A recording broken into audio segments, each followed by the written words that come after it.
सरला भट्ट का केस जो है वो आजकल सुर्खियों में है। कई सवाल जो हैं वो पूछे जा रहे हैं कि अब इतने सालों बाद जो स्टेट इन्वेस्टिगेटिंग एजेंसी है उसे क्या मिलेगा जब वो रेड्स मार रही है। हमारे साथ राकेश आंडू साहब खुद हैं, जो खुद एक सोशल एक्टिविस्ट है और इन्होंने सिक्योरिटी फोर्सेस की 1990 के दशक में कई ऑपरेशंस में मदद भी की थी। सर, शुक्रिया जनसत्ता से बात करने के लिए। हम जानते हैं कि ये मुद्दा बहुत ही भावुक है, लेकिन सरला भट्ट का जब केस का जिक्र आता है और जब ये कार्रवाई होती है तो आप क्या कहेंगे कि जो एडमिनिस्ट्रेशन है वो कितना सही है अपने इस काम करने के ढंग से, या कहें अपनी टाइमलाइन से, क्योंकि समय काफी हो गया है। मैडम, आपका बहुत बहुत धन्यवाद कि आपने मौका दिया मुझे बोलने का। मैं थोड़ा इसलिए क्लियरली बोलता हूं क्योंकि मैं ना बड़ा कल से बड़ा परेशान हूं। क्योंकि हमारी जो टीआरपी चैनल्स हैं, जिनको मैं मोदी मीडिया बोलता हूं, गोदी मीडिया बोलता हूं, जबकि मीडिया इंडिपेंडेंट होना चाहिए, कि हम उसको बोलते हैं कि हमारा सातवां पिलर है डेमोक्रेसी का। कुछ लोग वहां पे बात कर रहे हैं, सरला भट्ट की फोटोएं दिखाई जा रही है गिरजाती की, स्टोरी बोल रहे हैं सरला भट्ट की, और बात कर रहे हैं कि गिरजाती के साथ में क्या हुआ। ये तो सबसे पहले हमारे अनफॉर्चुनेटली टीआरपी चैनल्स का काम है कि ऐसे लोगों को टीवी चैनल्स पे बुलाया जाता है। अब बात आती है सरला भट्ट की। मुझे हैरानगी इस बात की है, दो मैं इस स्टेप को वेलकम करता हूं कि ये एक आशा की किरण है कि कुछ ना कुछ होने वाला है, जबकि मुझे उम्मीद है, जो मेरा भाई एक्सपीरियंस बता रहा हूं, जैसे आपने बोला मैंने एंटी मिलिटेंसी ऑपरेशन में भी काम किया। जब वहां की जम्मू कश्मीर पुलिस बैरकों में थी, मैंने वो सीन देखे हैं उस टाइम पे कि हर फैरन के नीचे कैल्शियम कॉप थी, हर घर में मिलिटेंट था। जैसे आर्मी की भर्ती होती है वैसे लाइनों में कतारों में लोग खड़े होते थे कि उनको पाकिस्तान जाना है ट्रेनिंग के लिए। उनको पहाड़ियों पे भेजा जाता था, 4 4 दिन वो भूखे रहते थे। पूरा जैसे आर्मी की, जैसे आर्मी में, सीआरपी में, सिक्योरिटी फोर्सेस में जैसे ट्रेनिंग होती थी, वो मैं अपनी आंखों से देखा।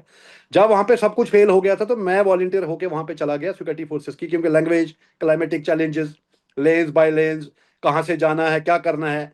तो वो ऑपरेशंस में मैंने उनकी बी हेल्प भी करी है उस टाइम पे। मेरा कहने का लॉजिक यही है मैडम, कि जब आज 36 साल इस बात को हो गए हैं, और इस यासीन मलिक ने उसी सौरा हॉस्पिटल से जब इसको एक बार ट्रीटमेंट के लिए ले गए, इसने वहां से छलांग मारी है, जिसकी वजह से बाद में इसको पैरालिसिस हो गया। आज भी आप देखोगे कि इसको मुंह टेढ़ा होता है। ये शायद मेरे जो व्यूअर्स हैं उनको शायद इस चीज का मालूम नहीं है। जब हमारे पास सिक्योरिटी फोर्सेस के पास इंफॉर्मेशन आई कि एक कश्मीरी लड़की को एब्डक्ट किया गया सोवरा के मेडिकल कॉलेज के हॉस्टल से, तो हमने सर्च ऑपरेशन जब शुरू किए, क्योंकि मैं उस टाइम पे 69 बटालियन में था। इस्लामिया कॉलेज डाउनटाउन में पड़ता है, वहां पे मैं वहां पे था। उससे पहले मैं गुप्ता रोड सीआरपी में था 69 बटालियन के साथ। हम जब वहां पे गए सर्च ऑपरेशन की, 4 दिन बाद ये डाउनटाउन में इसकी बॉडी मिली, और इसके साथ में एक नोट था कि ये इन्फॉर्मर थी। ये इन्फॉर्मर का दाग तो जिस जिसको मारा है, चाहे वो टिकलाल टिपलू है, चाहे सर्वानंद प्रेमी जी, चाहे नीलकंठ गंजू, चाहे एचएमटी के खेरा है, जितने भी 700 800 लोगों को मारा गया, उनके ऊपर एक ही एलिगेशन लगता था कि ये मुखबिर है। क्योंकि वो क्या करते थे, जो हमारे नामी एक्टिविस्ट है वहां पे, राइटर है, पोएट है, जैसे सतीश तिक्कू जैसा, टाइगर में बोलता हूं उसको, हबा कदल का, वो था जो लव जहाद के खिलाफ लड़ता था, जो कश्मीरी पंडितों की हेल्प करता था, चाहे उनकी पर्सनल लेवल पे कोई हो। और उसके होते हुए मैं कहता हूं कि माइनॉरिटी में रहने के बाद भी हम शेरों की तरह वहां पे रहते थे। उसकी जो हबा कदल वाली जो टोटल एरिया था, इसीलिए उसको बेटा कराटे ने घर से बुला के बाहर शूट किया, क्लोज रेंज से उसको गोलियां मारी, और जिसका उसने कन्फेशन भी किया है। मेरा क्वेश्चन यहाँ पे ये है कि ये जो अब रेडें हो रही हैं 36 साल के बाद, इनको मिलने वाला क्या है वहां से? Number one. नंबर टू, मैं बोल रहा हूँ कि 36 साल क्यों लग गए गवर्नमेंट ऑफ इंडिया को? क्योंकि आज बीजेपी बोल रही है जी बहुत अच्छा काम कर रहे हैं। मैं सल्यूट कर रहा हूं, मैं दोबारा अप्रिशिएट कर रहा हूं। मैं इसी बीजेपी सरकार से पूछना चाहता हूं, आप 12 साल से आप अपनी सरकार चला रहे हो। आपकी पहली बार सरकार आई तो आप फुल मेजोरिटी में थे। जब आपने आर्टिकल 370 हटाया, आपने 35 हटाया, हम सड़कों पे निकले, कश्मीरी पंडित की कुछ होप जग गई हमारे अंदर कि हमारा शायद रिटर्न एंड रिहेबिलिटेशन हुआ होगा, जो आज तक नहीं हुआ। तो ये जो दिखा रहे हैं इस टाइम पे, ये सारे दोखड़े हैं ना, हाथी के दांत दिखाने के और खाने के और है। मैं इससे ज्यादा कुछ नहीं देख रहा हूँ भाई, एक्सपीरियंस बता रहा हूँ मैम आपको। मैं आपको अपने जो भी आपकी चैनल्स को वॉच करेंगे उनसे एक सवाल पूछना चाहता हूँ, कि जब वीपी सिंह वहां पे हमारा प्राइम मिनिस्टर था, उस टाइम पे जब जगमोहन वहां पे अच्छा काम कर रहा था, उनके ही मिशन में मैं भी गया था, मैंने उस टाइम ग्राउंड पे काम किया। जब जगमोहन को, मौलवी फारूक के फादर की जब डेथ हुई थी, मैं उस ऑपरेशन में भी रहा हूं। जगमोहन को वहां से रातों रात निकाला गया तो कश्मीर में दिवाली बनाई गई। तो उस टाइम पे बीजेपी जब सपोर्ट में थी, तब बीजेपी आज नेहरू गांधी को गालियां दे दे के अपने फेलियर्स पे बात क्यों नहीं करती है? आज ऑपरेशन सिंदूर का मैं सवाल उठा रहा हूं आपको, कि अभी कुछ दिन पहले आपने देखा होगा श्रीनगर में हमारे 2 आर्मी ऑफिसर्स मार गए हैं। कुछ 9 दिन तक लॉन्गेस्ट एनकाउंटर चलता रहा। मोदी जी ने तो ऑपरेशन सिंदूर के टाइम पे बोला ये तो हम लोग सरेंडर नहीं कर रहे हैं, हम सीज फायर नहीं कर रहे, ये तो टेम्परेरी ऑर्डर दे रहे। लाल आंख क्यों दिखा रहे हैं पाकिस्तान को? जिस पाकिस्तान को ये क्लेम कर रहे हैं कि हमने वहां पे टेररिस्टों के कैंप उड़ा दिए, आज वहां पे प्राइम मिनिस्टर और प्रेसिडेंट ऑफ पाकिस्तान जाता है, और आज जो वहां जो हमारा दूसरा आर्मी चीफ बैठा है उसको मेडल दिए जा रहे हैं, आज वो अमेरिका का दोस्त बन गया और हिंदुस्तान के ऊपर टैक्सें लगाई जा रही है। कितने फेलियर में आपको गिना दूं? आज ये बताइए, मैं कश्मीर में कनेक्टेड हूं, हमारे पीएम पैकेज वाले एम्प्लॉयज गए वहां पे, ये पीएम पैकेज लाया डॉक्टर मनमोहन सिंह ने। उसके बाद में जो जगती में है या जितने भी वहां पे टाउनशिप्स बनी है, ये किया है मनमोहन सिंह ने। और एज ए प्राइम मिनिस्टर उनको शर्म नहीं है आई, जैसे हमारे नेताओं को शर्म आती है इन कैंपों में जाने से। वो खुद गए थे जगती कैंप की इनॉग्रेशन करने और वहां पे अलॉटमेंट लेटर देने के लिए। आज हमारे कश्मीरी पंडित पीएम पैकेज, जो मैं शहर की बात कर रहा हूं, पिछले 14 साल से किराए के मकानों में रह रहे हैं, 7,000 करोड़ रेंट दे चुके हैं अभी तक, उनकी जॉबें परमानेंट नहीं है, उनको पेंशन नहीं है। उसके बाद में ये बताइए कि उनको ट्रांजिट कैंप बोला जा रहा है, एक तरफ से रिहेबिलिटेशन का दावा कर रहे हैं, after retirement they have to leave दो transit camps. This is Modi policy. कुछ ठीक नहीं है। है, ये ये डकोला है, ये अलग डकोसा मसले है, और हैं। कुछ नहीं है मैम। ये अलग मसले हैं, लेकिन अगर हम इसी केस के बारे में बोलें, मैं आपकी वीडियोस देख रही थी, तो आप क्यों कह रहे हैं कि ये केस की इन्वेस्टिगेशन जो है वो राजनीति से जुड़ी हुई है, खासकर बिहार चुनावों से? मैडम मेरे को बताइए, 2019 में कश्मीर फाइल्स आई, उसके बाद क्या बदला 2024 में हमारे लिए, जब पार्लियामेंट्री और असेंबली इलेक्शंस आए? 2019 से डेमोक्रेसी बोल रही थी, जो डेमोक्रेसी खत्म हो गई, दो सुप्रीम कोर्ट के डंडा चल गया, तब जाके डेमोक्रेसी बहाल हुई, और इलेक्शन जिसके लिए आज की डेट में वो बोल रहे हैं कि हमें स्टेटहुड चाहिए, स्टेटहुड चाहिए। आप ये बताइए ना कि मेरे को इनके भाई एक्सपीरियंस मेरे को 35 साल एक्टिविज्म में हो गए मैडम, 25 साल तो बीजेपी की सरकार रही है। मुझे बीजेपी का कोई भी नुमाइंदा आके आप डिबेट में बुला लो, मैं आने को तैयार हूं, मैं उससे 4 सवाल पूछूंगा। अगर उसने मैडम 4 सवाल में से एक सवाल का जवाब दिया, तो इनकी नीयत के ऊपर मैं क्यों नहीं सवाल उठाऊं? आज हम 35 साल से बेटा कराटे, जो यासीन मलिक से खतरनाक आदमी है, जिसने ऑन रिकॉर्ड्स डीडी न्यूज, जो एक नेशनल चैनल है, उस पर मिस्टर रघुवंशी जो एंकर थे, उन्होंने उनसे सवाल पूछा, उसने कन्फेस किया ऑन रिकॉर्ड्स। ये तो होकर सोशल मीडिया पे अवेलेबल है। हम उस सबूत को देना चाहते हैं, लेकिन कश्मीर में हमारे को वहां पे, क्योंकि क्या बोलते हैं वहां पे, प्रशासन भी इनका, प्रजा भी इनकी, सरकार भी इनकी, सब कुछ इनकी है। हम वहां पे जब जाते हैं, और जब बिटा कराटे को वहां पे जमानत दी गई थी 2012 में, उस टाइम पे एनडी वानी थे जज। उन्होंने बोला जो इसके ऊपर जो चार्जशीट है, उसमें अगर यहाँ की जो जुडिशरी है, अगर वो इसके ऊपर सीरियसली डिबेट करना चाहेगी, तो चार्जशीट के ऊपर इसको या तो फांसी की सजा है, या तो इसके ऊपर आपको क्या बोलते हैं उम्र कैद की सजा है। उस जैसे कातिल जिसने कन्फेस किया, आप सजा नहीं दे पा रहे हो, और उसको आपने क्या बोलते हैं हवाला में अंदर कर रखा है। जब ये आदमी एयरफोर्स के ऑफिसर्स को मारने को कन्फेस कर रहा है, रूबिया सईद इसको आइडेंटिफाई कर रही है कि he was responsible in kidnapping, तो आप ढूंढ क्या रहे हो आज की डेट में इन 8 ठिकानों पे वो करके? तो मेरे को इनकी मंशा के ऊपर सवाल नहीं उठाऊंगा मैडम। आप बताइए मैं कहीं पे गलत हूं तो। नहीं, यासीन मलिक का क्या रिश्ता है भाई बिहार इलेक्शन से? यासीन मलिक का रिश्ता नहीं है, इनका कश्मीर का मुद्दा है सर। हम्म। मैडम इनको पॉलिसी पैरालिसिस हो गया ना।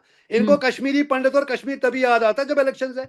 आप बताइए 2019 में जब कश्मीर फाइल्स रिलीज हुई थी, क्या उस टाइम पे सरला भट्ट को उस पर पिक्चराइज नहीं किया था? क्या उसमें गिरजा टिक्कू को पिक्चराइज नहीं किया गया था? क्या उसमें सतीश टिक्कू जिसको मारा बिट कराटे ने, क्या उसमें बीके गंजू जिसको ड्रम में मारा गया और उसकी बीबी को बोला गया कि आप खून से लते हुए चावल खा लो, और जब उसने बोला मेरे को भी मार दो, जो आपके यहाँ पे बाइसरन पहलगाम में हुआ, जब एक लेडी को धर्म पूछ के उसके पति को वहां पे मारा गया, और जब उस औरत ने, मेरे को तो वो रिपीट हो रहा था वो कश्मीर पहलगाम में, बाइसरन में, जब उस लेडी के पति को मारा गया, उसने बोला मुझे भी मार दो, बोलो जाके मोदी को बता देना। आज ये कांग्रेस को नेहरू और गांधी को कोस कोस के क्या प्रूव करना चाहते हैं? जब बीके गंजू को ड्रम में मारा गया, जब वो ड्रम में छुपा था चावल के, और वो पिक्चराइज किया है, लोगों ने पैसा कमा लिया उस पिक्चर के ऊपर, हॉल के हॉल बुक किए गए, फोटोवें खिंचाई हमारे होम मिनिस्टर ने उनके साथ में। आज ये क्या प्रूव करना चाहते हैं, किसको बेवकूफ बनाना चाहते हैं मैडम? आज सोशल मीडिया का जमाना है, 1990 में सोशल मीडिया का जमाना नहीं था। तो हम आज डेमोक्रेसी में पूछते हैं इनसे सवाल। अब इनसे आप देखना, इस वीडियो के बाद मेरे ही कश्मीरी पंडित लोग बोलेंगे ये पागल हो गया है, ये कांग्रेसी है, ये एंटी नेशनल है, क्योंकि इनसे जो सवाल पूछेगा, जो सच्चाई पे बात करेगा, वो एंटी नेशनल हो जाएगा या कांग्रेसी हो जाएगा। मेरा यहाँ सवाल पे मैडम क्या, मैं दोबारा रिपीट कर रहा हूं, यहाँ मैं पर, दोबारा रिपीट कर रहा हूं, नहीं, मैं एक मैं सवाल सल्यूट आपसे करता पूछ, हूं कि अगर कहीं से कोई आशा की किरण जगी है, लेकिन हमारी समाज में 7 लाख कश्मीरी पंडितों के बिहाफ पे बोल रहा हूं मैडम, हमारा समाज निराश हो चुका है। ये दोकला है, कुछ नहीं होना है। या तो इन्होंने ऑलरेडी प्रिडिसाइज किया है, ये बहाने ढूंढ रहे हैं उसको फांसी पे लटकाने के लिए। अरे लटका दो। अगर अब अफजल गुरु ने, जिसने प्लानिंग की थी, हेल्प करी थी जब पार्लियामेंट पे अटैक हुआ, आपने फास्ट ट्रैक कोर्ट में उसको जाके फांसी दे दी। इनको क्यों पाल रहे हो आप? इनको इसलिए पाल रहे हो क्योंकि मनमोहन सिंह ने इसको फैसिलिटेट किया, इंडिया टुडे ने इसको यूथ आइकॉन बोला, उसके बाद में रजत शर्मा जी ने इसको आपकी अदालत में बुला लिया। इससे शक नहीं होगा? आप मेरे को बताओ, अगर मैं कहीं गलत हूं आप टोको मुझे, आप कोसो मुझे। क्या बिट कराटे इनके लिए इंपॉर्टेंट नहीं है? क्या आज तक बीके गंजू को किसने मारा इन्होंने ढूंढा? आज सरला तिक्कू को जिसको आरी पे काटा गया, जिसका गैंग रेप हुआ, पिक्चरों में दिखाते हो, फोटोवे खिंचाते हो, फ्लोर ऑफ द हाउस बोलते हैं कि कश्मीरी पंडितों के साथ जोनोसाइड हुआ, बट जब हमारा जोनोसाइड बिल पड़ा है वहां पे, उसको क्यों नहीं आप पार्लियामेंट में अप्रूव करते हो? जैसे आपने आर्टिकल 370 जब आपकी मंशा थी, आपने राम मंदिर बना दिया, आपकी मंशा थी, आप जोनोसाइड बिल क्यों नहीं कर रहे हो? आप हमें आईडीपी क्यों नहीं डिक्लेयर कर रहे हो? तो तो सवाल आपको क्या पूछना लगता है लाजिब है कि जो मैडम। आपको क्या लगता है कि जो मनोज सिन्हा साहब की एडमिनिस्ट्रेशन है यूटी की वहां पर जम्मू कश्मीर में, हालांकि अब उमर अब्दुल्ला साहब की सरकार है वहां पर, क्योंकि जो प्रेस रिलीज आई थी इन रेड्स के बाद उसमें लिखा हुआ था कि कंटिन्यूअस एफर्ट्स हैं मनोज सिन्हा साहब के ताकि कश्मीरी पंडितों को न्याय दिलवाया जा सके। तो आप इस सेंटेंस से क्या मानते हैं कि ये सही है या गलत है? मैडम कुछ नहीं होना है, बाय एक्सपीरियंस बता रहा हूं, मैं बार बार कोट कर रहा हूं सतीश टिक्कू का केस। अब ये बताइए कि जो आदमी कन्फेस कर रहा है, जिस आदमी को 30 कश्मीरी पंडितों को मारने के बाद में जमानत दी गई, और उस टाइम पे जजमेंट ये हुई थी, जज जिनका नाम मैं ले रहा हूं आपको, एनडी वानी, आप उनका स्टेटमेंट सुनिए, क्या आप वो गूगल कर लीजिए। उन्होंने बोला कि इसके ऊपर जो चार्जशीट है उसमें अगर प्रोसिक्यूशन इंटरेस्टेड होगा डिस्कशन करने में, सीरियस होगा, प्रोसिक्यूशन कौन है? इनके लोग हैं। आप बताइए। आज 8 8 साल के बाद मतलब 8 जगहों पे ठिकानों पे आप रेड करके 36 साल के बाद क्या ढूंढना चाहते हैं? हमारी तो वहां पे जड़ें उखाड़ी गई है। वहां पे सवाल तो यहाँ ये पे है मैं आपको मेरा। बताना चाहूंगी कि जो एसआईए है यानी स्टेट इन्वेस्टिगेटिंग एजेंसी है, उसका ये कहना है कि क्योंकि जब सरला भट्ट की बॉडी मिली थी उस पर लिखा हुआ था पुलिस इन्फॉर्मर, तो जब रेड्स हुई तो पुरानी पुरानी डायरीज को खंगाला जा रहा था ताकि जो हैंड राइटिंग है उससे मैच करवाया जा सके। ये क्लेम जो है ये जम्मू कश्मीर पुलिस का है। तो मैडम मुझे ये बताइए ना कि किसके साथ हैंड राइटिंग मैच कर रहे हैं ये 36 साल के बाद? अब मुझे बताइए। जो आपको हम वीडियो एविडेंसेस दे रहे हैं, एक आदमी कन्फेस कर रहा है आपके नेशनल चैनल के सामने कि मैंने इतने लोगों को मारा है और सबसे पैसे पहले मैंने सतीश टिक्कू को मारा है। उसके लिए क्या किया आज तक इन्होंने? आज वो जेल में है, वो इसलिए है कि उसके ऊपर हवाला के केस है, उसके ऊपर तो ये केस नहीं चल रहा है कि उसने 30 कश्मीरी पंडितों को मारा है। उसके लिए हमारे मनोज सिन्हा जी या गवर्नमेंट ऑफ इंडिया चुप क्यों बैठी है? उसको तिहाड़ जेल में रखा है। और मैं आपको दुख भरी कहानी सुनाता हूं मैडम। जब उसको जमानत दी गई, उसकी वाइफ जो JKAS ऑफिसर है, उसको हमारे उस टाइम फाइनेंस मिनिस्टर थे अरुण जेटली, उन्होंने उसको GST काउंसिल का मेंबर बनाया। बाद में जब यही SIT गई और पता चला कि वो कहीं कंट्रीज में जाके JKLF के लिए पैसा इकट्ठा कर रही है और उसको जॉब से डिसमिस किया। कहां है हमारी इंटेलिजेंस? आज होम मिनिस्ट्री ये बोलती है फ्लोर ऑफ द हाउस कि बिट कराटे कौन है, इनको पता ही नहीं। बार बार इसीलिए रिपीट कर रहा हूं, जब आपको बिट कराटे का नहीं पता है, आपको ये नहीं पता है कि सरला तिक्कू को किसने मारा, आपको ये नहीं पता है टिकला टिपलू को किसने मारा, आपको ये नहीं पता है बीके गंजू को ड्रम में किसने मारा, आप ये क्या पॉलिटिकल इशू बनाना चाहते हो? पहले उनको दो ना फांसी, जिनके सर्वानंद प्रेमी जी का बेटा, जिनको मैं बड़ा क्लोजली जानता हूं, वो रोज कोर्ट के कोर्ट धक्के खा रहा है। अभी इन्होंने कुछ वहां पे जो टेररिज्म इफेक्टेड लोग हैं उनको अपॉइंटमेंट लेटर दी मैम, मैं उसके लिए सल्यूट करता हूं, बहुत अच्छा स्टेप है। राहुल भट्ट को मारा गया आर्टिकल 370 अबॉर्गेशन के बाद, रजनी बारा को मारा गया, दीपक चंद को मारा गया, निश्चल को मारा गया, क्या उनके लिए इन्वेस्टिगेशन हुई आज तक? जो इनकी गवर्नमेंट में मारे गए लोग। तो आप मुझे बताइए, अगर मैं डाउट कर रहा हूं, गलत कर रहा हूं क्या? जो वहां पे लेबरर थे, बिहारी जो वहां पे गोलगप्पे बनाते थे, उनको सड़क पे मारा गया वहां पे 2019 के बाद, क्या उसके ऊपर इन्वेस्टिगेशन हुई है आज तक? या किसी को उठा के आप मार दो, बोल दो हमने ये मार दिया? मुझे तो मंशा हो रही है, जो ये अभी बोल रहे दाची गांव में हमने मारे हैं जी, पहलगाम वाले जो आतंकी थे, मुझे उसके ऊपर डाउट हो रहा है कि वाकई में वो वही मिलिटेंट थे और कोई थे। दरअसल एक्चुअली जो कश्मीरी पंडित हैं उनके जख्म अभी भी हरे हैं, बेशक से 30-35 साल हो गए हैं।